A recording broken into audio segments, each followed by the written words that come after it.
The first poison left the Alpha King's feast and chose the Wolfless girl instead. No one saw it move at first. They only saw Nessa Blackfen standing barefoot beside the victory table, sleeves rolled to her elbows, flour still dusting one wrist, while the entire court of Blackmere waited for her to die. The Black-Moon feast stretched across the great hall in a river of gold plates, black salt bowls, split pomegranates, honey-dark bread, and roasted stag glazed until its skin shone like wet obsidian. Wolf-bone chandeliers burned above the royal table. New moon banners hung behind the throne. Every dish had been blessed beneath the black moon. Every plate had been sealed by the feastmaster. Every servant had been searched twice before entering. And still, the Alpha King's food had begun to rot in front of him. Not visibly. Worse. Magically. The stag's carved ribs breathed black steam. The salt at the king's right hand pulsed like a nest of sleeping insects. The bread near his plate split open without a knife, leaking threads of dark moonfire. The pomegranate seeds bled upward into the air, bead by bead, as if the feast itself had opened veins. Nessa had not cooked the royal portion. She had not crossed the blessing chamber. She had spent the last 6 hours below the hall, gutting riverfish, grinding frost pepper, scraping burnt fat from iron pans, and trying not to hear the celebration above her head. Victory feasts were not for girls like her. They were for warriors with blood on their cloaks, nobles with moonstones at their throats, and wolves who lifted their heads proudly when the king passed. Nessa had no wolf. Not a weak one. Not a sleeping one. None. In Blackmere, that made her useful in kitchens, invisible in halls, and guilty whenever the court needed a body low enough to step on. The captain of the feast guard had dragged her upstairs by the arm after Lady Marceline pointed one perfect finger toward the servants' passage and said, "The kitchen girl carried the final tray." Now Nessa stood before Alpha King Lucien Blackmere with the court staring at her hands as if poison should still be dripping from her fingers. Lucien's throne rose at the far end of the hall, carved from black ashwood and old wolf skulls, but the king was not seated. He stood behind the feast table in dark battle armor, black hair still damp from the rain outside, his face cut in hard lines by torchlight. A fresh victory scar crossed one cheek. His eyes were pale, amber, wolf-bright, but something behind them looked exhausted, hungry, not for food, for breath. Nessa noticed because kitchens taught girls to read what mouths would not say. A king could hide pain from nobles. He could hide weakness from rival alphas. He could not hide from someone who had spent her life watching men pretend hunger was anger. Behind Lucien, his wolf shadow stretched across the stone. It should have been enormous. Instead, it looked thin, a dark wolf shape with ribs of fading gold fire, its head low beneath the banners, its eyes half-lit, as if the creature had been starving for months while the court praised its strength. Nessa stared one heartbeat too long. Lucien noticed. His gaze cut to her. The hall sharpened around them. Lady Marceline stepped closer to the king's side, dressed in moon-white silk embroidered with black roses. She was not lunar yet, but every noble already treated her as if the crown had only forgotten to name her. Her beauty was cold and polished, the kind that made cruelty look like discipline. On her right hand, a black rose ring rested against her pale finger. Nessa saw it pulse once, not toward the poison, against it, holding it in place. "The poison was found in the king's feast," Marceline said. "Let the accused taste what she prepared." "I did not prepare his plate," Nessa said. Her voice came out quieter than she wanted. A few nobles smiled, not because they believed her, because they enjoyed hearing fear try to become dignity. Lord Orin, the royal feastmaster, opened a black ledger. Nessa Blackfen, lower kitchen servant, no wolf, sign recorded, no family house, no feast rank, assigned to bitter roots, blood onions, refuse cuts, and ash pans. Ash pans. The words moved through the hall like a familiar knife. Nessa lifted her chin. She had been called worse beside open ovens by men too cowardly to starve honestly. Lucien's eyes remained on her face. Did you bless the stag? No, Majesty. Did you touch my bread? No. Did you enter the moon pantry? No. Marceline's hand settled lightly on the king's arm. A wolfless servant has no scent for the guards to track. That is why such girls are useful to traitors. Lucien did not look at her hand, but Nessa saw his jaw tighten. The wolf shadow behind him flickered. The black rose ring on Marceline's finger pulsed again. The poisoned dishes stilled. That was when Nessa understood something was wrong in a way no one else had noticed. The ring was not summoning the poison. It was commanding the poison to remain inside the food, as if the feast had been taught to wait. A thread of black moonfire rose from the roasted stag, then sank back when Marceline's ring darkened. Another thread stirred inside the bread, only to be forced flat again. The pomegranate seeds trembled in their silver bowl like small hearts held under water. Nessa felt the poison before anyone reacted, a pull beneath her skin. Not heat. Invitation. Every cursed dish turned toward her, not with eyes, with hunger. Lord Oren stepped back from the table. The accused will taste each royal dish before the court. A servant brought the first plate, a slice of black-glazed stag. Nessa looked at Lucien. For one strange moment, his expression changed. Not mercy, recognition of danger. Wait, he said. The word struck the hall with enough alpha command to still every breathing thing. Then Lady Marceline pressed her thumb against the black rose ring. Lucien's wolf shadow shuddered. The king's command broke like a blade under ice. Lord Oren lifted the poisoned meat toward Nessa's mouth. Nessa could have screamed. She could have begged. She could have dropped to her knees and sworn on every moon she had never been allowed to pray beneath. Instead, she took the plate herself. If they meant to make her die as a poisoner, she would not let them feed her like an animal. She raised the blackened stag to her lips. Lucien moved.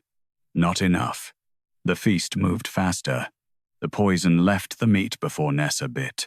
A black thread of moonfire lifted into the air, passed over her mouth, and sank straight through the skin of her wrist.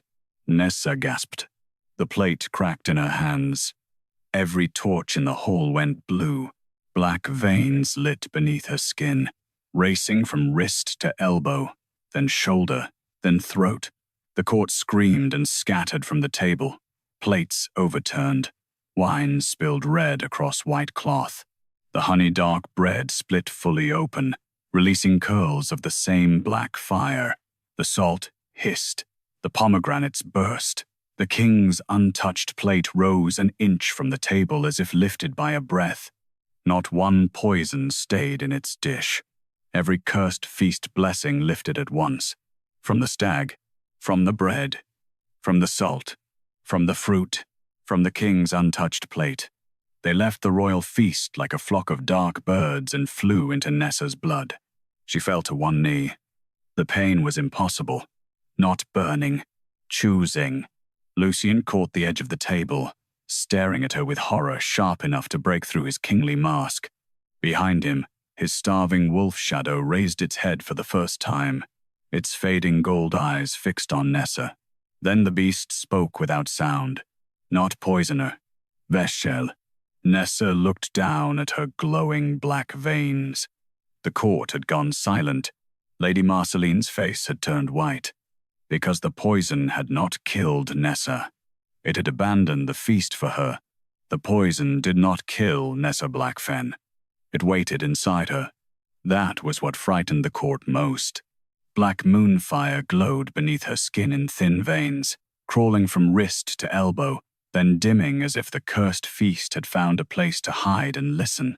The roasted stag on the royal table had gone gray. The honey-dark bread had stopped bleeding smoke. The split pomegranates lay open and empty, their red seeds pale as bone. The feast had given her its poison, and lived through her. No one touched her. No one dared. Alpha King Lucien Blackmere stood behind the broken table, one hand braced against the carved wood, his amber eyes fixed on Nessa with a wariness sharper than pity. Behind him, His wolf shadow lifted its head for the first time since the feast began. The beast was still thin, its ribs lit with weak gold fire, but its breathing had changed. Not healed, less strangled. Nessa saw it. So did Lucien. So did Lady Marceline. The false lunar candidate hid her right hand beneath the sleeve of her moon-white gown, but not quickly enough. Nessa had seen the black rose ring go dull when the poison abandoned the feast. The ring had not created the curse. It had held the curse in place. Lucien's voice cut through the silence. No one touches her. 2 guards froze halfway toward Nessa. This time, his command held. Marceline's face remained calm, but her eyes moved once toward Lucien's wolf shadow. Just once. Too fast for most of the court. Nessa noticed. Kitchen girls survived by noticing what their betters thought too small to hide. Lord Orin, the royal feastmaster, clutched his black ledger to his chest. Majesty, she absorbed royal poison. No, Lucien said. The poison left my feast. Marceline stepped closer to him, because she called it. The words spread through the hall like spilled oil.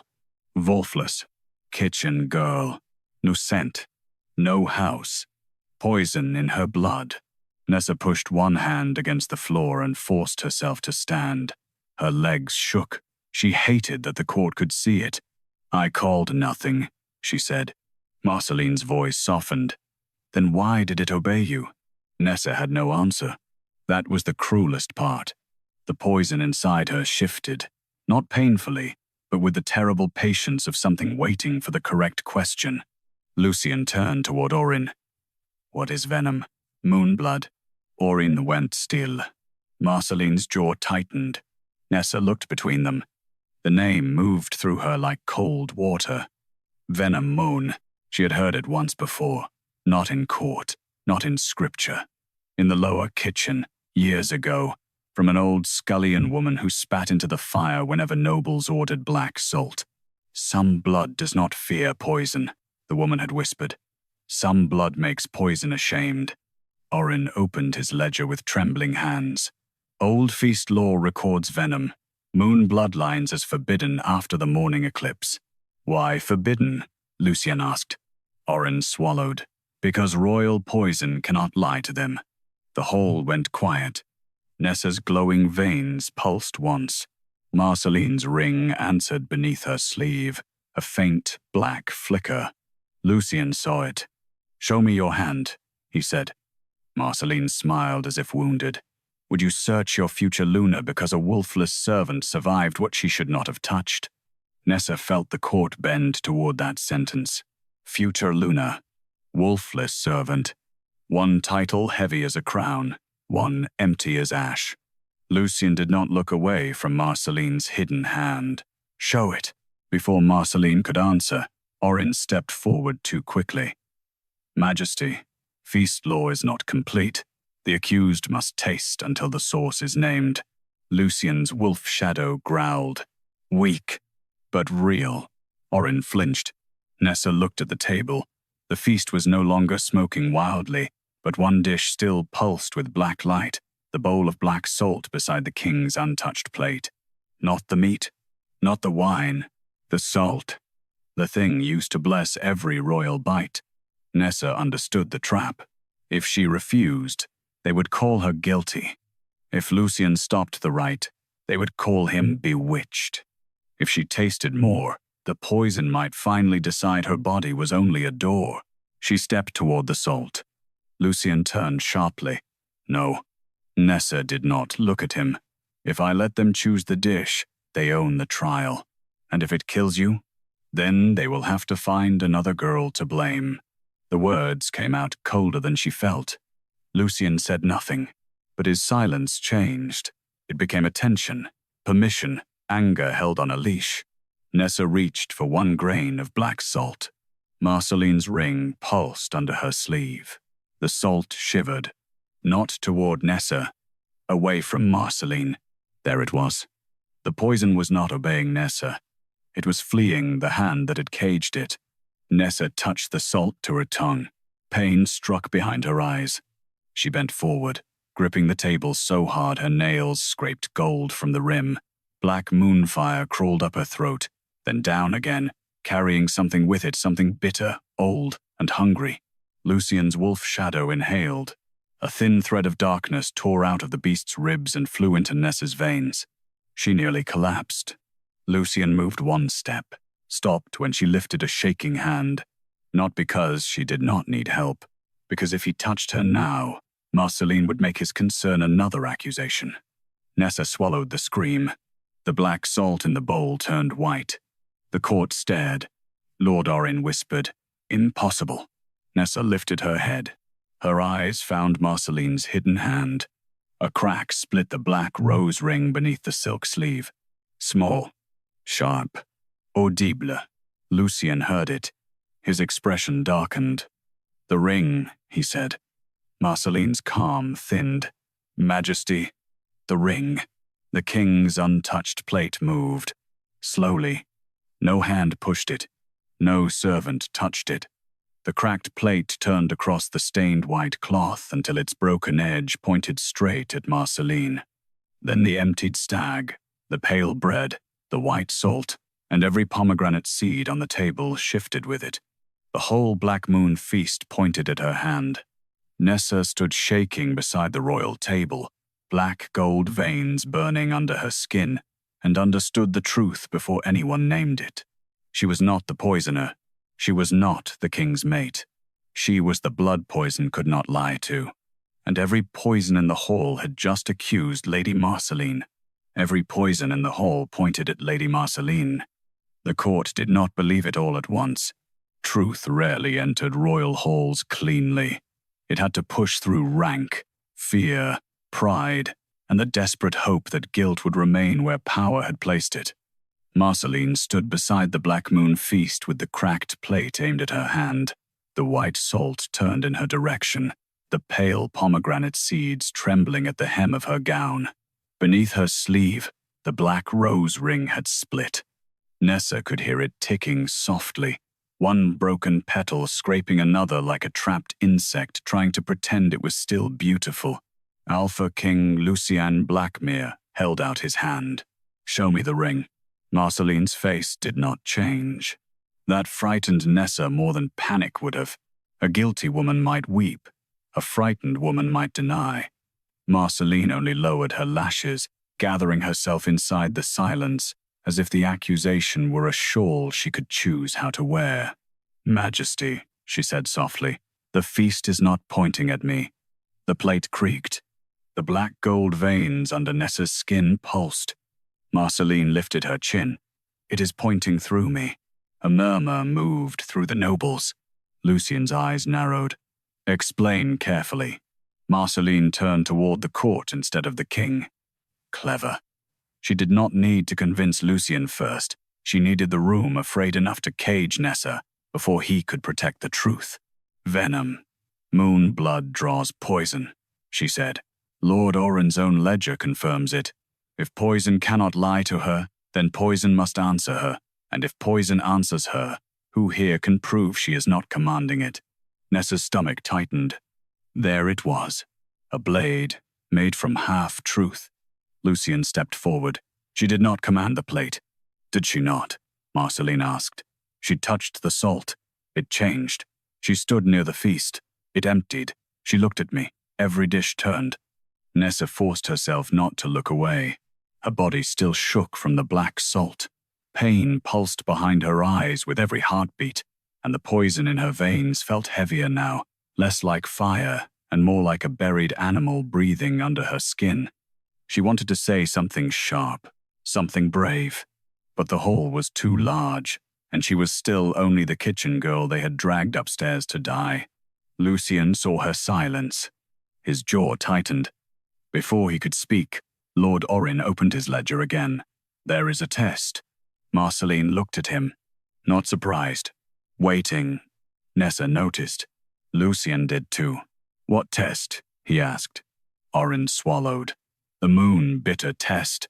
If venom, moon blood commands poison, then a drop of her blood placed near a clean dish will corrupt it." "And if she does not command poison?"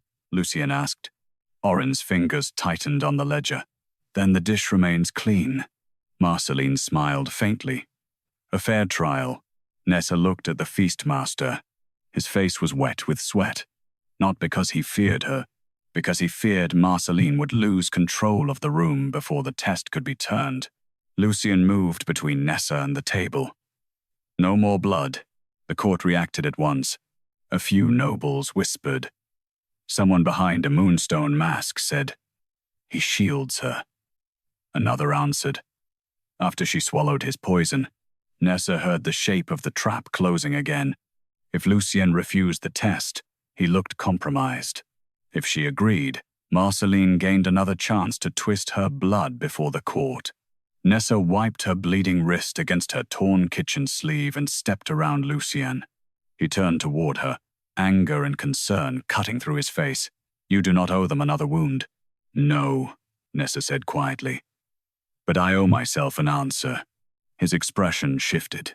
He did not soften. He listened. That was more dangerous. Lord Orin brought a clean white plate from the lower end of the table. No meat, no salt, no wine.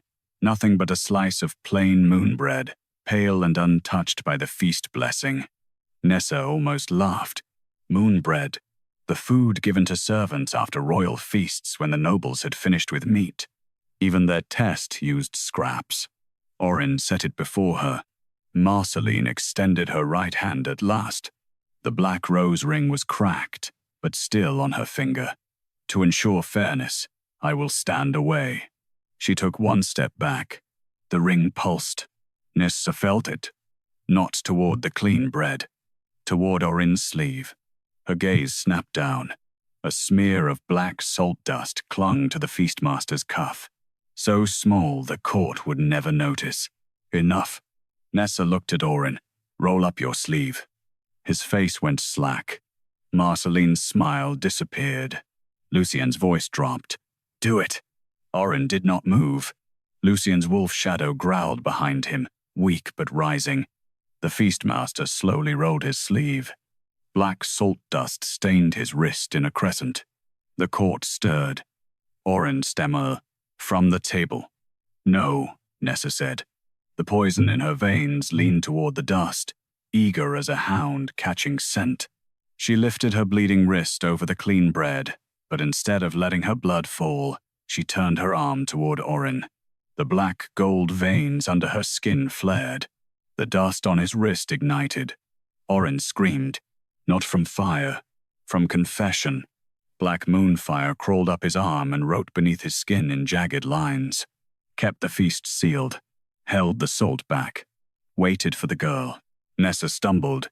Lucien caught her elbow, not her body, just enough to keep her upright, then released the moment she steadied. The restraint made her chest ache in a way she did not want to name. Marceline stepped backward. Toe late. The cracked ring on her finger answered the writing on Orin's skin. Its broken petals opened. Inside the ring, a drop of gold fire trembled. Lucien went utterly still. His wolf shadow lifted its head, eyes fixed on the tiny flame. "What is that?" he asked. No one answered. Nessa knew before she understood. It was not poison. It was hunger. His wolf's hunger. Stolen one feast at a time and hidden inside a lady's ring. Marceline closed her fist. The gold light vanished. "Enough," she said, and for the first time her voice lost its softness. "The wolfless girl has bewitched the feast, master." Nessa looked at Orin's burning arm, then at the untouched moon bread on the plate. Still parlor, still clean. Her blood had not corrupted it. The test had failed Marceline. Lucien saw it. The court saw it. And Marceline saw that they had. Nessa lifted her chin, though the poison inside her dragged at every bone. "I do not command poison," she said. "I make it stop pretending." For one breath, the black moon feast was silent. Then the clean moon bread split open by itself. Not with poison, with a single golden spark. Lucien's wolf shadow took one step toward it. Marceline's ring screamed, and Nessa realized the next thing the poison wanted to confess. was not who had poisoned the feast. It was what had been stolen from the king's wolf. The golden spark inside the moon bread pulsed like a starving heart. Lucien's wolf shadow took another step toward it. Not with hunger, with recognition. The great dark beast moved from behind the throne slowly, ribs flickering with weak gold fire, head lowered as if approaching something wounded that might vanish if frightened. Every noble in the hall froze. They had seen the king's wolf in battle murals, in victory banners, in carved temple doors. They had never seen it walk like this. Careful, grieving. Nessa Blackfen stood beside the clean plate with poison burning under her skin and understood the spark was not food. It was a piece of him, not Lucien's human body. His wolf. Marceline closed her fist around the cracked black rose ring. The spark in the bread dimmed. Lucien's wolf shadow snarled. Nessa felt the poison inside her shift toward Marceline's hand, but weaker now. It had already pulled too much from the feast. Her veins ached as if they had been filled with broken glass and moonlight. Lord Orin still knelt near the table, clutching his burning wrist where black moonfire had written his guilt beneath the skin. He tried to cover the words, but they crawled between his fingers, kept the feast sealed, held the salt back, waited for the girl. Lucien did not look away from Marceline. "Open your hand." Marceline's smile returned, but it had no silk left in it. "You do not want me to do that. Open it. If I open it, your court sees what you have become." Lucien's expression did not change. His wolf shadow stopped beside Nessa, not touching her, standing near enough that she felt its cold gold breath stir the loose hair at her cheek. The court saw that too. Marceline's eyes sharpened. "Careful, Majesty. The wolfless girl draws your wolf closer every time poison speaks. How long before the nobles decide she is not revealing the curse, but guiding it?" Nessa's hands curled at her sides. The words were aimed at Lucien, but they landed in the old place inside her, the place built from years of being blamed for smoke when she had only cleaned the ashes. She opened her mouth. Lucien spoke first. "No." The single word carried through the hall. No bowl caught it. No feast law softened it. No one here will call evidence witchcraft, because the truth came from hands they would rather keep dirty. Several nobles looked down. Lord Orin flinched. Nessa stared at Lucien, startled by the heat that rose in her throat. Not trust. Not yet. But something dangerous enough to be mistaken for hope if she was careless.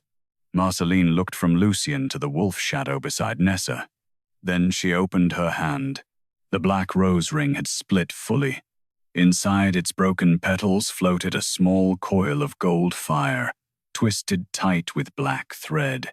It pulsed once, and Lucien's wolf shadow staggered. Nessa reached out without thinking.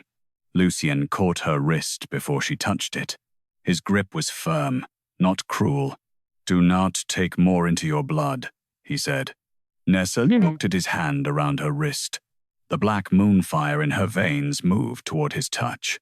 Lucien released her at once, but not before they both felt it. The poison inside her did not attack him. It pulled something dark from beneath his skin and swallowed it. Lucien inhaled sharply. His wolf shadow's ribs brightened. Marceline saw. Her face went pale with a rage too deep for fear. Nessa whispered, "It has been in you too." Lucien looked at his own hand, then at the feast. "How long?" The answer came from the moon bread. The golden spark rose from the split center, dragging black thread behind it. The thread stretched across the table to the stag. The salt, the wine, the marrow cakes, every royal dish arranged in perfect ceremonial order. One thread for one feast. Then another appeared, and another. Dozens, all leading back to Marceline's ring. Lord Orin began to sob. "She said it would strengthen the victory blessing," he said. "Only a thread. Only enough to bind the king's wolf to the full moon veil." Lucien's eyes turned lethal. "Bind?" Marceline snapped her hand shut. The golden threads vanished. "Enough," she said. The feast trembled. For the first time, Nessa heard something beneath the poison. A low, Hollow cry. Not from the dishes. From under the table. She looked down. Beneath the white cloth, shadow dripped from the royal table legs like black wax. It gathered at Lucien's feet, then stretched toward his wolf shadow in thin, hungry lines. Nessa understood why the feast had chosen her. The poison was only the surface. The real curse was still feeding below. "Majesty," she said, voice thin. Lucien followed her gaze.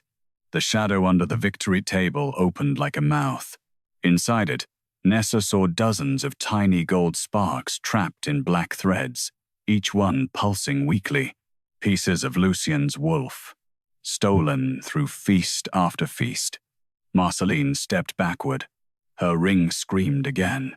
Lucien's wolf shadow lunged toward the shadow mouth, but its legs buckled before it reached the table.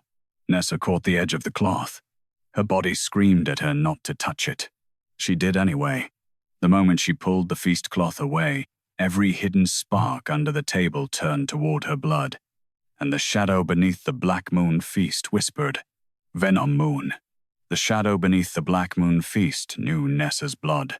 That was the worst part. It did not hiss at her like an enemy. It did not recoil from the black gold veins burning under her skin. It whispered Venom-Moon with the slow hunger of something that had been waiting for the right mouth to open. Nessa gripped the torn feast cloth until her fingers cramped. Under the table, dozens of tiny gold sparks hung in black threads, each one pulsing weakly inside the shadow mouth. They were not candles. They were not spell lights.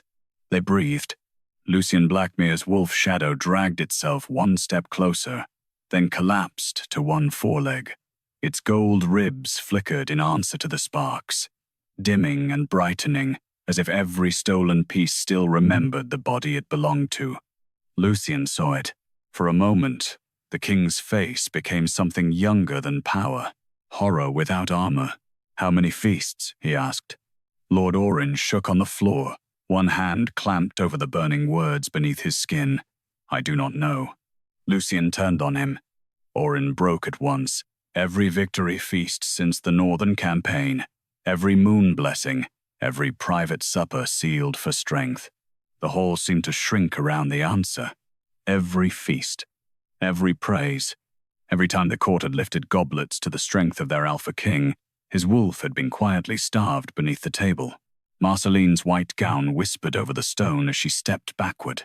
The black rose ring on her finger had split open completely now, but the broken petals still clung to her skin like burned claws. "You make it sound cruel," she said. "I kept him alive." Nessa looked up. Even Lucien did not speak quickly enough. Marceline's eyes flashed. "Do you think the Northern Alphas would have followed a king whose wolf refused the full moon veil? Do you think this court would have accepted a Luna who could not bind him? His wolf was too wild after the war, too suspicious, too unwilling to accept what the throne needed." Lucien's voice dropped. "What you needed, what Blackmere needed," she snapped. There it was. Not denial. Justification. Nessa had heard that tone before from cooks who beat kitchen boys and called it discipline, from guards who shoved servant girls aside and called it order. Cruel people loved large words. Kingdom. Law. Survival. They used them to hide the small, ugly shape of wanting control. The shadow mouth under the table opened wider. A gold spark slipped loose from its thread. It drifted toward Lucien's wolf. Marceline lifted her broken ring. The spark jerked back. Lucien's wolf shadow snarled, but the sound came out thin. Nessa moved without thinking. She reached under the table. Lucien caught her arm. This time, his grip was not command. It was fear. "No." The word struck her more softly than before. Nessa looked at his hand around her forearm, at the poison glowing beneath her own skin, at the way his wolf shadow's gold ribs brightened when she stood near. "You cannot order this away," she said. "I am not ordering." His eyes held hers. "I am asking." The hall went terribly quiet. Nessa had been ordered all her life. Move. Scrub. Carry. Kneel. Taste. Apologize. Bleed quietly. No one in a royal hall had ever asked. The poison inside her stilled, as if it too heard the difference. Nessa pulled her arm free. Lucien let her. "I will not take all of it," she said. "Only enough to make it speak." Marceline laughed. "You do not know what enough means." Nessa looked at her. "Neither did you." Then she touched one gold spark. Pain opened inside her like a second mouth. She did not scream. Not because it did not hurt, because the spark was not poison. It was hunger. Lucien's hunger. His wolf's hunger. Not for meat, not for blood, but for the parts of itself that had been stolen and served back to the court as victory. Nessa saw flashes. Lucien, after battle, refusing food while Marceline smiled and told the council war had made him difficult. Lucien waking at night with his wolf shadow clawing at the floor. Lucien at feast after feast, forcing himself to sit upright while his wolf faded behind him and the court praised his restraint. The spark entered Nessa's blood. Her veins flared black gold. The shadow mouth recoiled. Not far. Enough. Inside it, the trapped sparks shifted toward Lucien. Marceline's ring cracked down to her knuckle. She cried out and clutched her hand. Lucien's wolf shadow rose halfway. Gold fire thickened along its ribs. Nessa staggered back, breathing hard. The spark had not filled her with strength. It had given her a piece of the king's starvation. She pressed one hand to her stomach and swallowed bile.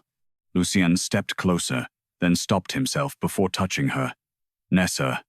Her name sounded strange in his mouth. Careful, not soft. Careful was worse. It made her want to trust him before she had earned the safety of it. "I am still standing," she said. "Barely. That counts." Something almost moved across his mouth. Not a smile. The memory of one. Then the shadow under the table spoke again. Not to Nessa this time. To Marceline, false keeper. The court heard it. Every noble heard it. Marceline's face drained of color. The black rose embroidery on her gown began to bleed, one petal at a time, dark drops sliding down the white silk. Lord Orin crawled backward. "The feast is naming her." "No," Marceline said. The shadow mouth opened wider. "False keeper. Wolf thief. Veil hungry bride." The words struck the hall like thrown knives. Lucien drew his sword. The blade scraped free with a sound that made several nobles step back. Marceline lifted her bleeding ring hand. "Draw that blade on me, and the sparks die." The shadow mouth snapped shut halfway. The trapped gold sparks dimmed. Lucien froze. There was the leash. Not around his throat. Around the pieces of his wolf. Marceline smiled through the blood sliding down her gown. "You see, the kitchen girl may make poison confess, but confession does not free what is already mine." Nessa looked at the sparks fading under the table, then at Lucien's wolf shadow, struggling to stay upright, then at the black gold veins on her own hands. The poison could not lie to her. The hunger could not hide from her, but Marceline still held the ring that caged both. Nessa reached for the clean moon bread from the failed test. Lucien's eyes flicked to her. Marceline's smile faltered. Nessa broke the bread in half. No poison spilled out now. Only one faint gold ember. Small, weak, still alive. She held it between both hands like a coal from a dying hearth. "What are you doing?" Marceline asked. Nessa looked at the ember, then at the ring. "The feast took from his wolf through blessed food," she said. The ember brightened. "So it will return through food." Before Lucien could stop her, before Marceline could command the ring, Nessa placed the ember on her tongue and swallowed. The hall vanished. Darkness closed around her.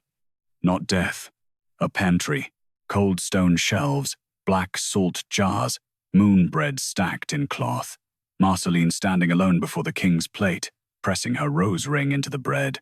And beside her, reflected in the polished silver tray, Nessa saw another woman's hand guiding hers. Older, paler, wearing the same black rose ring. Marceline had not invented the curse. She had inherited it. Then the pantry door opened in the memory.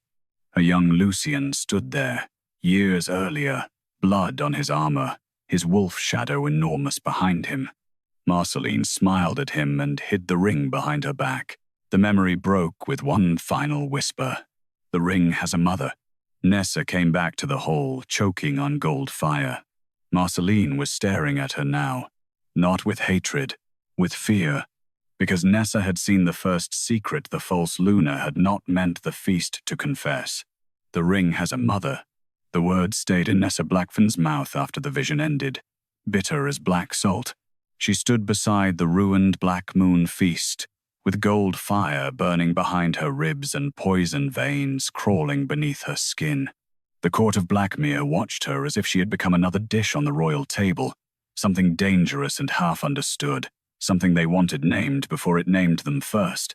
Lady Marceline did not move. That was how Nessa knew the vision had cut deep.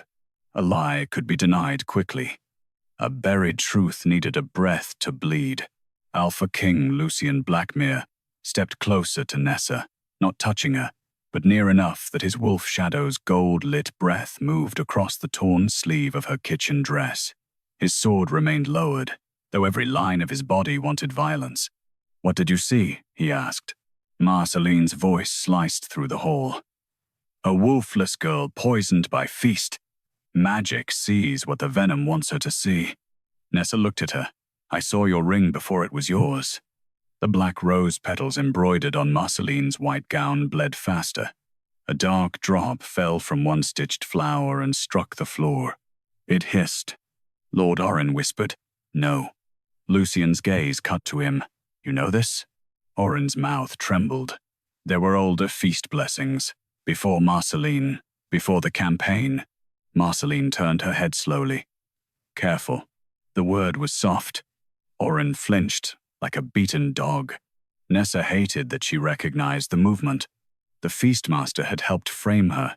He had held the salt back. He had waited for the girl. And still, fear had made a collar of him too. Lucien's voice lowered. "Speak." Orin shut his eyes. "Lady Merith Soame, Marceline's mother. She served as Moon Feast guardian during your father's reign." The hall stirred at the name. Old nobles looked at one another with the quick unease of people who had hoped certain dead women would remain useful and silent. Marceline smiled. "My mother protected Blackmere during famine and war." Nessa felt the gold fire inside her twist. Not poison. Hunger. The clean ember she had swallowed had carried memory deeper than words. It showed her a silver pantry, a young Marceline watching from behind shelves, and Lady Merith pressing the black rose ring into royal bread while an older king laughed upstairs with a dying wolf at his feet. Nessa spoke before fear could stop her. "Your mother did not protect Blackmere. She taught the feast to steal hunger from king's wolves and call it discipline." Lucien went utterly still. His wolf shadow snarled, weak but furious.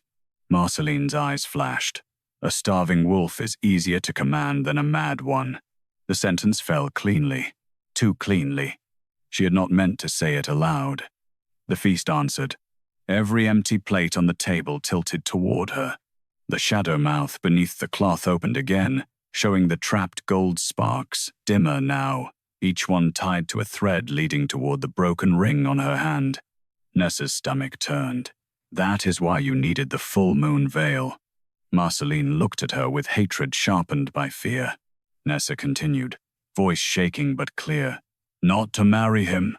To inherit command of his wolf before it starved enough to stop fighting." The court erupted. Lucien raised one hand. Silence struck like thunder. Marceline laughed once. "You think he does not know what a dangerous wolf costs? Ask him how many men his wolf killed in the northern campaign. Ask him why the council begged for a Luna strong enough to hold him. Ask him why he let me stand beside him for 6 months." The accusation turned toward Lucien with cruel accuracy. Nessa looked at him. For the first time, the king did not answer like a king. He answered like a man carrying shame he had never let anyone touch. "My wolf broke after the north," he said. "It would not eat, would not sleep, would not let any healer near me." Marceline's smile softened falsely, and I helped. Lucien's eyes stayed on Nessa. I thought she did. The admission changed the air. Not enough to forgive him. Enough to make the story uglier than simple betrayal. Nessa understood then why Marceline's lie had survived. She had not invented Lucien's weakness. She had found a real wound and built a throne inside it. The poison in Nessa's blood pulsed. It wanted the ring again, but her body was failing. Her hands shook. Her vision blurred at the edges. The poison had given her truth, but truth did not make flesh stronger. Lucien saw her sway. This time he did not reach. He only said, "Nessa." Her name steadied her more than his hand would have. She hated that too. "I can still hear it," she whispered. "What?" "The feast." Under the table, the shadow mouth whispered again. "Not to Nessa, to Lucien's wolf. Come back hungry." The wolf shadow lurched forward, as if pulled by the ribs. Marceline lifted her broken ring. The gold sparks beneath the table dimmed to almost nothing. Lucien staggered. Nessa moved. Not toward him, toward the feast. She seized a silver carving knife from the table and sliced her palm before anyone could stop her. Blood hit the white cloth. Black gold. Venom-Moon blood. The shadow mouth recoiled. The trapped gold sparks flared. Marceline screamed, "Do not feed it your blood." Nessa looked at her through pain. "I'm not feeding it." The blood spread across the feast cloth in thin black gold lines. Where it touched the cursed dishes, the poison veins inside Nessa's arms burned brighter. The feast did not become clean. It became readable. Lines of old blessing appeared across the cloth, written in black moonfire. By bread, hunger taken. By salt, will held. By rose, wolf bound. Lucien read the words. So did the court. So did his wolf. Marceline's ring cracked down to the bone of her finger. Nessa gripped the table to stay upright. That is the curse. The shadow mouth beneath the feast opened wider. Inside it, the gold sparks began to rise. Marceline lunged forward. Lucien moved to stop her, but she did not go for the sparks. She went for Nessa's bleeding hand. Her fingers clamped around Nessa's wrist, pressing the broken black rose ring against Venom-Moon blood. The hall went black. Nessa heard Lucien shout her name. Then Marceline's voice whispered beside her ear, close and poisonous. "If the feast wants your blood, kitchen girl, let us see whether it can survive all of it." The broken ring sank one thorn into Nessa's palm, and every stolen spark under the black moon feast flew into her at once. Every stolen spark entered Nessa at once. She did not fall.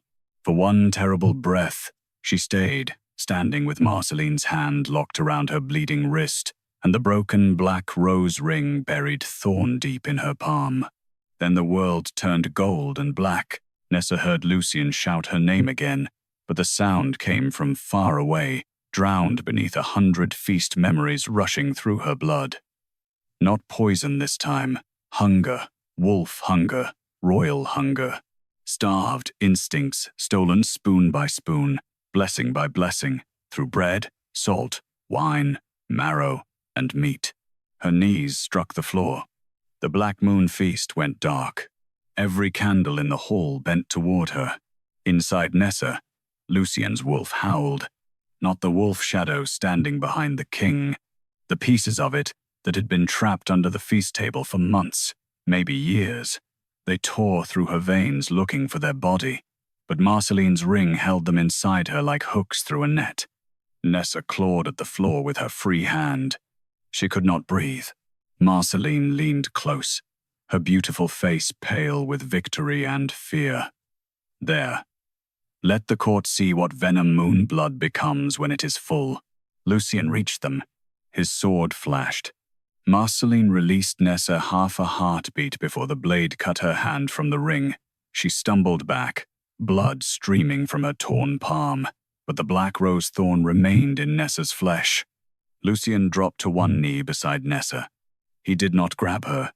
His hands hovered, useless and shaking with restraint. "Nessa," he said. "Tell me what to do." She tried to answer. Gold fire rose in her throat. No words came.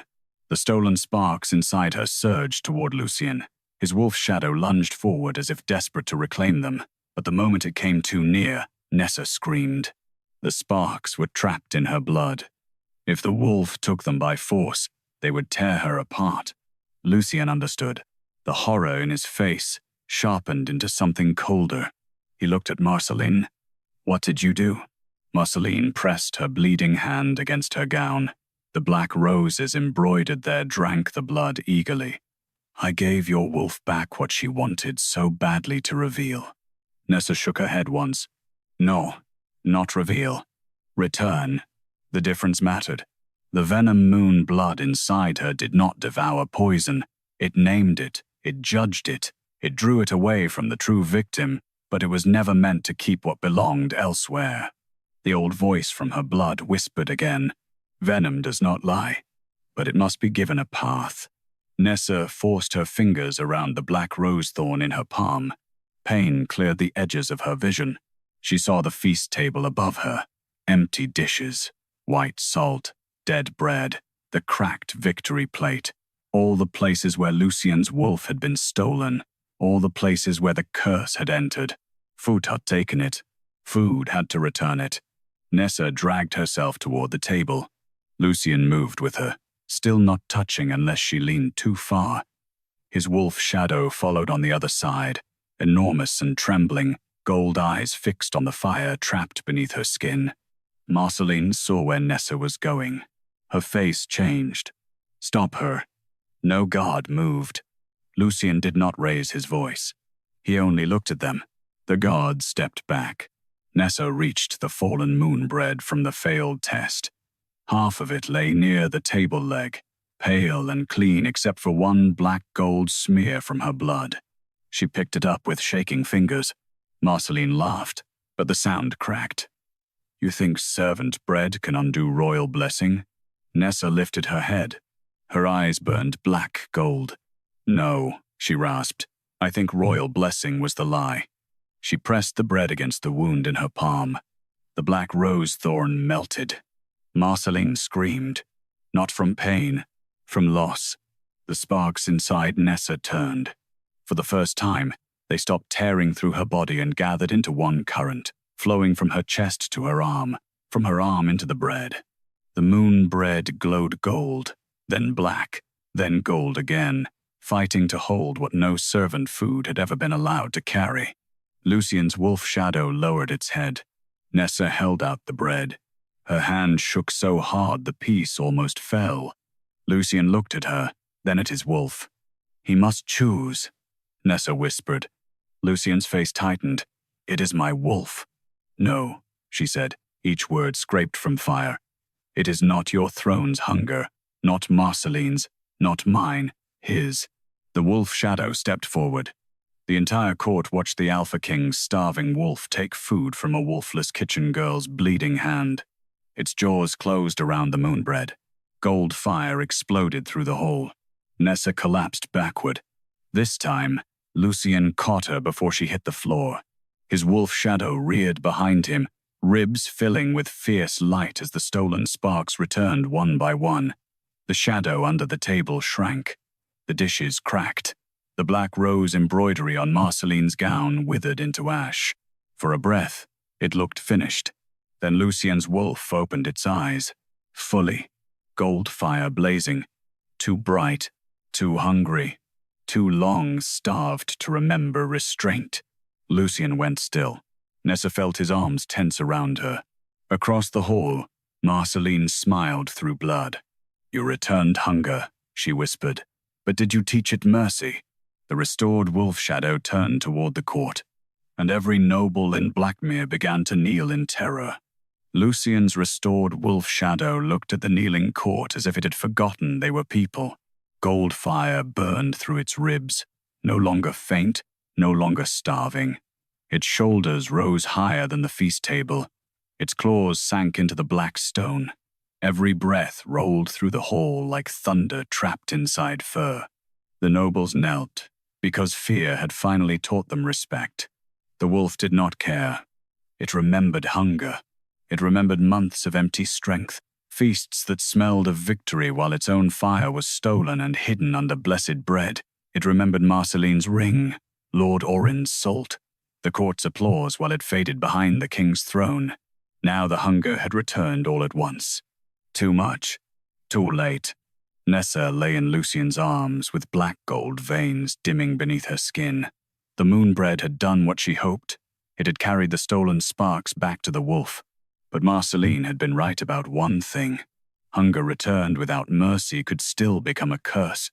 Lucien looked at his wolf shadow. Back. The command struck the hall.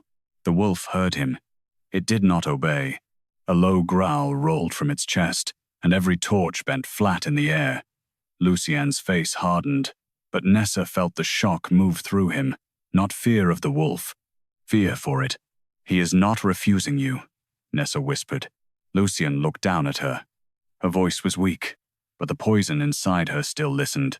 He cannot hear past what was taken. Across the hall, Marceline pushed herself upright, one hand pressed to the bleeding ruin of her ring finger.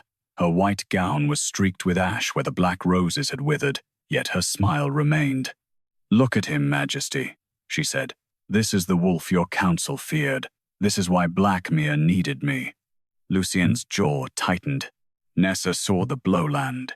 Marceline had built her lie around a real terror. The king's wolf was powerful enough to frighten the kingdom. Starved, it became obedient. Restored, it might become monstrous. The court began to whisper. A few nobles crawled backward on their knees. The wolf shadow turned its blazing eyes toward them. Nessa forced herself to sit up. Lucien's arm steadied her, then loosened the moment she found her balance. The restraint mattered, even now. Do not feed her fear, Nessa said. The wolf shadow's gaze snapped to her. The hall froze. Lucien went still beside her. Nessa. She lifted one trembling hand. No. Let him look. The wolf lowered its head until its gold eyes were level with hers. Its breath smelled of smoke, marrow, and old famine. The Venom-Moon blood inside Nessa stirred, not to draw poison, but to read what hunger had become. She saw it then. Not a beast craving slaughter. A wounded thing surrounded by the people who had clapped while it starved. You are angry, she whispered. The wolf's ears flattened. You should be. Marceline's smile faltered. Nessa kept her hand raised, though every muscle shook. But if you tear them apart, they will call her right. They will say you needed a collar. They will say stolen hunger was mercy. The wolf shadow growled. The sound cracked the nearest goblets. Lucien's voice came low beside her. He may not understand words. No, Nessa said, but hunger understands being named. She looked toward the broken feast. One piece of moon bread remained on the floor, untouched by blood or poison. Servant bread, plain, pale, forgotten. Nessa pointed to it. The wolf's eyes followed. That is what they never gave you, she said. Not food, choice. Lucien understood before the court did. He rose slowly, keeping his sword lowered, and walked to the fallen bread. His wolf shadow watched every step, gold fire pulsing under dark fur. Lucien picked up the bread. No plate, no blessing, no ring, no feastmaster. He returned and knelt before his wolf. The court gasped. Kings did not kneel to their shadows. Lucien held out the bread with both hands. I will not collar you to make them comfortable, he said. His voice roughened. And I will not call your pain madness because I failed to see who fed it. The wolf shadow stared at him. For one terrible moment, Nessa thought it would lunge. Then the beast lowered its head. It took the plain bread from Lucien's hands. No gold explosion came. No curse. No feast law. Only breath. The wolf ate. The fire in its ribs steadied. Still bright. No longer wild. Marceline's face emptied. Because the lie she had used to hold the throne had just been answered by a piece of servant bread. Lord Orin began to sob. Lucien stood and turned toward him. You kept the feast sealed. Orin bowed his head to the floor. Yes, Majesty. You waited for Nessa. Yes. You served Marceline. The feastmaster shook. Her mother taught the rites. I thought. Lucien's voice cut cold. You thought obedience would save you from guilt. Orin said nothing. The black gold lines beneath Nessa's skin pulsed once. The feast answered. Ash lifted from the ruined black roses on Marceline's gown and spun into the air, forming a circle above the table. Inside it appeared a memory. Marceline in the moon pantry before the feast, pressing the ring to Lucien's plate while Orin stood beside her, holding the black salt. Marceline's voice filled the hall from the memory. Let him win wars. Let his wolf lose hunger. By the full moon, he will need my hand to command what remains. The memory faded. No one spoke. Lucien turned to Marceline. She lifted her chin, but the court had already shifted away from her. Not far. Cowards rarely moved far until victory was safe. But enough. Her power had begun to rot. You will be confined until dawn, Lucien said. Marceline laughed softly. And at dawn? Will you execute the woman who saved your wolf by feeding him stolen fire? Or the kitchen girl whose blood carries forbidden poison? Lucien looked at Nessa. The question was a trap. Nessa answered it herself. At dawn, she said, forcing herself to her feet. The feast will be opened again. Marceline's eyes sharpened. Nessa swayed, but stayed standing. Not for celebration, she said, for judgment. The remaining poison in her veins turned toward the royal table. Every dish blessed by the black moon will be tasted by the truth that made it. Lord Orin went pale. Marceline's smile vanished.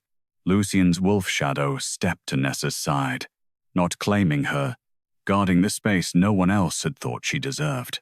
And beneath the ruined feast, the last hidden spark began to beat like a second heart. At dawn, the court of Blackmere ate nothing. They watched. The Black Moon feast remained in the great hall where it had been ruined, stripped of music, banners, and victory praise. The gold plates had been turned upside down. The black salt bowls sat uncovered. The honey-dark bread lay in broken halves. The roasted stag, once glazed for the king, had collapsed into grey ash around its bones. Only the king's untouched plate still held its shape, cracked down the center, beating faintly beneath the table like something buried but not dead. Nessa Blackfen stood before it in a clean servant dress someone had tried to give her in white. She had chosen grey. White belonged to brides, saints, and women courts wanted to stain. Grey belonged to kitchens, smoke, ash, and things that survived fire without pretending they had not burned. Black gold lines still marked her arms beneath the sleeves. Fainter now, but not gone. The Venom-Moon blood had quieted after the night's agony, yet she could feel the feast listening to her from every dish. Alpha King Lucien Blackmere stood beside the throne, not seated on it. His wolf shadow rested behind him, no longer starved thin, but not fully healed. Gold fire moved through its ribs in steady pulses. Its eyes stayed on Nessa, then on the table, then on Marceline. Lady Marceline had been brought in without jewels. No veil, no black rose ring. The finger that had worn it was wrapped in dark cloth, but blood had already soaked through. Her white gown had been replaced with a plain court dress of winter blue, yet somehow she still carried herself as if the hall had wronged her by seeing too much. Lord Orin knelt near the lower table, his hands bound in iron bread chain, the punishment used for feast servants who stole from royal stores. He had stolen more than food. Lucien's voice filled the hall. "Open the judgment." No priest answered. There was no priest left near the royal table. That was the first change. Nessa stepped toward the king's plate. The feast began with a lie, so it will end with one question. Marceline smiled faintly. And the kitchen girl will ask it? Nessa looked at her. No. She turned toward the table. The feast will. The last hidden spark beat harder beneath the cracked plate. Every dish answered with a low hum. The nobles shifted uneasily. Many had returned because absence would look like guilt. Some had brought their wolves. The animals crouched near their master's feet, ears flat, refusing to look at the feast. Nessa placed her bleeding palm over the cracked king's plate. Lucien moved one step before stopping himself. Marceline saw it. Even bound, even exposed, she still knew where to push. Careful, Majesty. She trembles, and you move. Will Blackmere now be ruled by every pain in a servant girl's hand? Lucien's eyes did not leave Nessa. No, his voice was calm. That is why I am learning to stand still when her courage does not need my shadow. The words moved through Nessa more dangerously than touch. She kept her hand on the plate. The last spark rose. It was smaller than the others, almost colorless. Not gold, not black. A pale ember, faint as breath on glass. Lucien's wolf shadow rose behind him. Marceline's face changed. Not fear, recognition. Nessa felt the ember press against her palm and understood why it had hidden beneath the final plate. This one is not hunger, she whispered. Lucien's wolf shadow made a sound low in its throat. The ember lifted from the plate and hung between them. Inside it, a memory opened. Not Marceline in the moon pantry. Not Orin with salt. A boy stood in the great hall years before, perhaps 16, black hair falling over bruised eyes. His first wolf shadow newly risen behind him, too large for his body, too wild for the court's comfort. The old king lay dead upstairs. Nobles whispered. Commanders waited. A young Lucien stood before the throne and tried not to show fear. Lady Marith Solm, Marceline's mother, approached with a plate of moon bread. Eat, she said gently. A king's wolf must learn court hunger. Young Lucien took the bread. His wolf shadow snarled. Marith's black rose ring touched the plate. The first spark tore from the young wolf's chest and vanished into the bread. The memory faded. The hall remained frozen. Lucien did not move. Nessa looked at him and saw the worst truth settle. The theft had not begun after war. It had begun the day he became king. Marceline's voice came quiet. My mother saved this kingdom from a feral boy on a skull throne. Lucien turned to her. You knew. Marceline's mouth tightened. I inherited duty. You inherited a leash. I inherited survival. Nessa lifted her palm from the plate. The pale ember hovered near her skin, waiting. She could draw it in. She knew that. The Venom-Moon blood opened for it with a terrible readiness. But this spark was not poison, not hunger, not even pain. It was the first piece of Lucien's wolf ever taught that obedience meant starvation. It did not belong in her. She looked at Lucien's wolf shadow. You must take this one yourself. Lucien's face hardened. If it turns him wild. He was never wild, Nessa said. He was young. That struck him more deeply than accusation. The great wolf shadow lowered its head. For the first time, it looked not like a weapon or a royal beast, but like what had once been wounded before it could understand betrayal. Nessa held out the pale ember. Lucien stepped beside his wolf. Not in front of it. Not above it. Beside it. The wolf opened its mouth and took the ember. Silence broke. Gold fire surged through the wolf shadow from muzzle to tail, but this time it did not rage. It settled. It filled the hollow places. It turned the old starvation into memory instead of command. Lucien staggered. Not from weakness. From return. He caught himself on the edge of the feast table. His wolf shadow pressed its shoulder against his back. For one breath, king and wolf stood as one creature again. The court knelt. This time, not from Marceline's fear. From what they saw. Marceline stared at them, then at Lucien, then at Nessa. The last of her certainty broke. Nessa turned to Lord Orin. Who taught you to seal the feast? Orin wept openly. Lady Marith first, Lady Marceline after. And who chose me? He could not look at her. Lady Marceline. Nessa's throat tightened. Why? Orin whispered. Because wolfless blood leaves no scent trail. Because if you died, no house would demand payment. The hall seemed to lose all warmth. Lucien's wolf shadow growled. Nessa closed her eyes once, then opened them. "No," she said. "Say the true reason." Oren shook. The black gold mark on Nessa's palm flared. Oren bowed his head to the floor. Because Venom-Moon blood would draw the poison away from the king, she needed to see whether any of you still lived. Marceline shouted, "Enough!" The feast answered her. Every dish cracked. Every black rose embroidered on the old banners above the hall withered at once. The royal table split from end to end, revealing no shadow mouth now.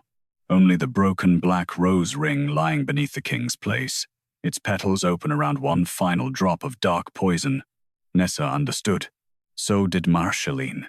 The last poison had not been placed in food. It had been kept for the moment of exposure. Marceline lunged. Lucien's wolf shadow moved. But Nessa was closer. The dark drop rose from the broken ring and flew toward Lucien's heart. Nessa stepped into its path. Lucien shouted, "No!" For the first time, Nessa did not let the poison enter her. She lifted her bleeding palm and spoke to it. "Name your maker." The dark drop stopped a breath from her skin. It trembled, then it turned away from Lucien and flew straight into Marceline's mouth. The poison entered Marceline like a swallowed crown. For one heartbeat, nothing happened.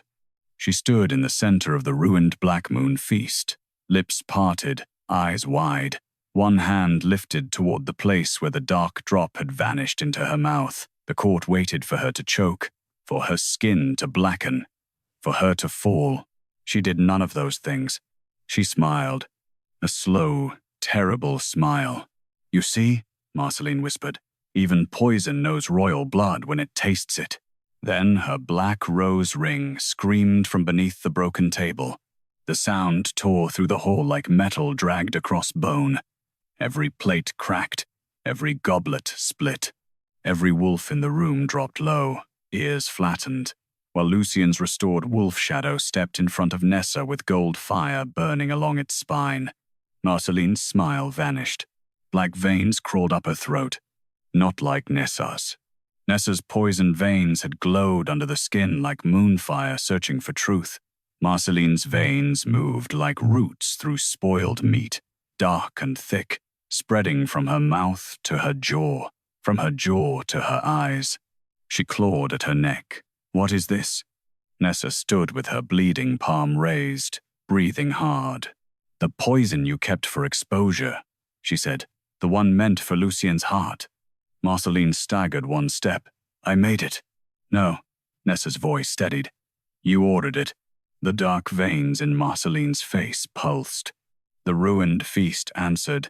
From the split royal table, black moonfire rose in thin letters, writing itself across the air above her head. By rose, wolf-bound.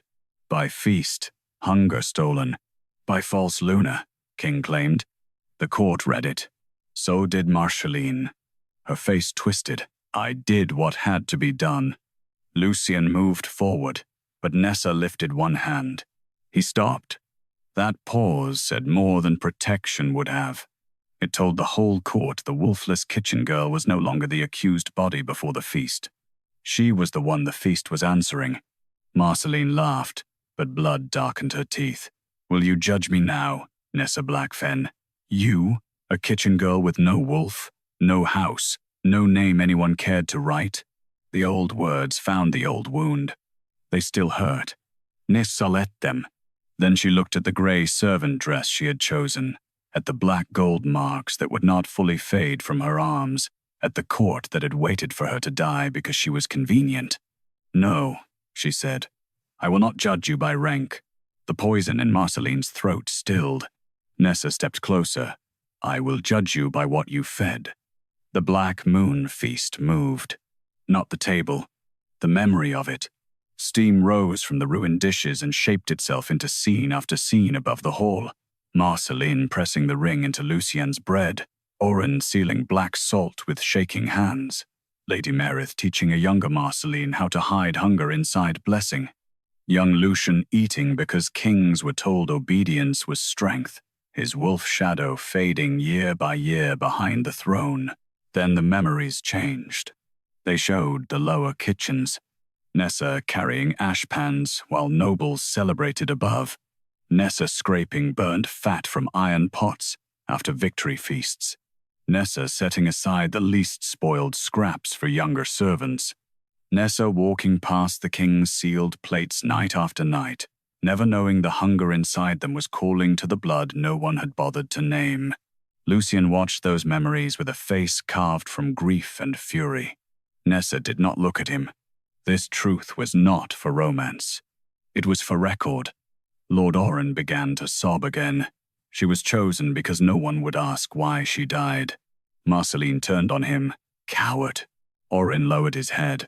Yes, the single word broke something in the hall. Not enough, but something. Lucien's voice came cold. Lady Marceline Somme, you conspired to starve the royal wolf, bind the throne through false feast, law, frame an innocent servant, and conceal a poison meant for my heart. Marceline spat blood onto the floor. And without my house, your court would have torn you apart years ago. Lucien's wolf shadow growled. Lucien did not. My weakness let your lie grow, he said. That does not make your lie necessary. Marceline's eyes flickered. For the first time, the poison inside her seemed to hear him. Nessa saw it turn beneath Marceline's skin, not toward death, toward confession. Name your maker, Nessa said again. Marceline pressed both hands over her mouth. Too late. The poison spoke through her. Marceline Somme gave the command. Her eyes filled with horror. The court froze. The poison continued. Each word dragged from her throat like a hook pulled through silk. Oren sealed the feast. Oren bowed until his forehead struck the stone. Merith Somme taught the right. The old nobles near the eastern benches flinched. The council accepted a starving wolf because an obedient king made them safe. This time, no one breathed. Lucien turned slowly toward the council seats. Men and women who had survived battles, treaties, and blood moons looked away from him like children caught stealing bread. Nessa saw the shape of the crime at last. Marceline had been the hand. Oren had been the tool. Merith had been the teacher. But the court had been the mouth that kept eating from a poisoned table because the poison served them. Nessa's blood burned, not with rage, with clarity. The final dark vein in Marceline's throat split open into black light. She fell to her knees. Make it stop, she whispered. Nessa looked at her. There was no sweetness in the moment, no joy, no easy victory. Only a woman who had built a cage out of hunger now begging not to be locked inside it. You will live, Nessa said. Marceline's head jerked up. Lucien looked at Nessa too. She kept her eyes on Marceline. You will live and taste every black moon feast you blessed. Not all at once, not enough to kill you. Enough to name each poison, each stolen hunger, each wolf, thread you took. Marceline shook her head. No. Yes, Lucien said. The word landed with alpha law. The kitchens will no longer feed the crown blindly. Every royal feast will be opened below stairs before it reaches the throne. Every servant name will be recorded. Every blessing must answer to Venom-Moon witness. The court shifted. Nessa turned sharply. Not witness. Lucien went still. She felt every eye move to her. Her voice did not rise. I will not become another tool for royal safety. I will not stand beside poisoned plates so kings may eat without fear while kitchen girls keep bleeding. Silence. Then Lucien lowered his head. You are right. The simplicity of it unsettled her more than argument would have. He stepped away from the throne. Before the court. Before the council. Before Marceline on her knees and Oren bound in bread chain. He knelt. Not dramatically. Not to claim. To place himself below the truth he should have seen. I cannot undo the feast that nearly killed you, he said. I cannot return the years my court used your silence as furniture. I can only change what my crown is allowed to ask of you. Nessa looked down at him. The Alpha King of Blackmere, kneeling before a wolfless kitchen girl would become a story before sunset. Some would twist it, some would fear it, some would call it weakness. His wolf shadow stood behind him and did not bow. It watched Nessa with gold eyes clear at last. "What do you ask?" Nessa said. Lucien lifted his gaze. "A place at the table you choose, not as taster, not as servant, not as shield, as the first voice that can refuse what is served." Nessa's throat tightened. A dangerous offer. Not because it was cruel, because some part of her wanted to believe it. She looked at the ruined feast, at the black salt turned pale, at the bread that had carried stolen hunger home, at Marceline shaking under the weight of her own poison, at Orin, who had finally learned confession was not courage unless it came before exposure. Then Nessa looked at her hands, iscarred, burned, still hers. "I will not sit at your table today," she said. Lucien accepted the answer with a small nod, though pain moved through his face. "Good. Let him feel the shape of no. But I will open the kitchens," Nessa continued. "Every locked pantry, every sealed salt jar, every servant ledger. If Blackmere eats again, it will eat honestly." Lucien's wolf shadow lowered its head, not to claim her, to acknowledge her. Nessa looked at the beast. "And you will not take food from any hand that asks you to be smaller." The wolf's gold eyes blinked once. Lucien rose slowly. "Then Blackmere will learn hunger without theft," he said. Lady Marceline laughed weakly from the floor. "You think that will save you? Courts do not change because a kitchen girl survives one feast." Nessa turned toward her. "No," she said. "They change when the next girl is not left alone beside the table." The words moved through the lower servants gathered near the side doors.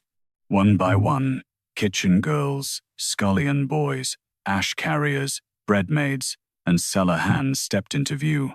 They had watched from the shadows all night. Now they stood where the court could see them. Not noble, not armed, not invisible. Nessa felt something inside her settle. Not power, place. The last black gold vein beneath her skin faded to a thin mark around her wrist, shaped like a crescent moon bitten by a rose thorn. A reminder, a warning, a name she had not known her blood carried. Venom-Moon. Lucien looked at it, then at her face. "Does it hurt?" Nessa almost lied, then chose not to. "Yes." His expression tightened. She lifted her chin. "But it is mine." Outside, dawn broke over Blackmere, pale and cold, spilling through the high windows onto the ruined feast. The light touched the king's plate first, then the bread, then the black salt, then Nessa's bare hands. No poison rose. No shadow opened. No ring screamed. For the first time in years, the royal table was only a table. Nessa Blackfen turned from it and walked toward the lower kitchens, not as the accused, not as the taster, not as the wolfless girl waiting to be blamed. Behind her, the Alpha King did not call her back. He followed at a distance the whole court could see, respectfully, carefully, as if learning the path to a door he had never been forced to enter. And Lucien Blackmere's wolf shadow walked beside the kitchen girl, gold fire steady in its ribs, carrying no stolen hunger at all.